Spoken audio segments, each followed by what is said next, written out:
Donc silence, silence total, car la France vote. On peut même dire a voté, ou presque, puisque dans quelques dizaines de minutes, au moment de la diffusion en France de cette émission en direct, nous connaîtrons, grâce aux prouesses des sondeurs, les résultats de ce premier tour d'élection présidentielle, surprise comprise s'il y en a, alors même que le scrutin n'est pas encore clos. Mais chut, motus et bouche cousue jusqu'à 20h, heure française, jusqu'à la clôture totale du scrutin, c'est la loi, car l'électeur des champs, qui vote tôt en France, ne doit pas influencer l'électeur des villes, qui vote tard.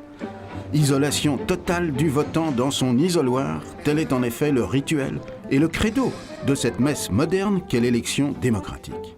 Une religion qui, Dieu merci, s'étend lentement, mais s'étend quand même à l'ensemble du monde.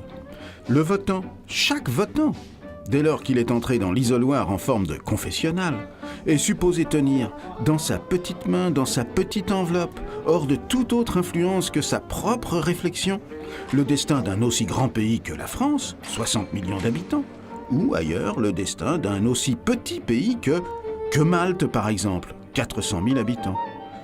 Voici donc une injustice à la fois cachée et criante de ce suffrage qu'on appelle universel. Selon que vous êtes né français ou, par exemple, maltais, votre vote sacré déterminera le destin de millions de personnes ou de milliers seulement. Une injustice que des révolutionnaires exaltés corrigeront peut-être dans 200 ou 300 ans.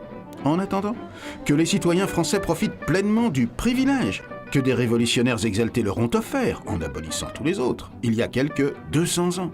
Le silence absolu et sacré au moment de glisser solennellement leur bulletin dans l'urne. À voter. À voter.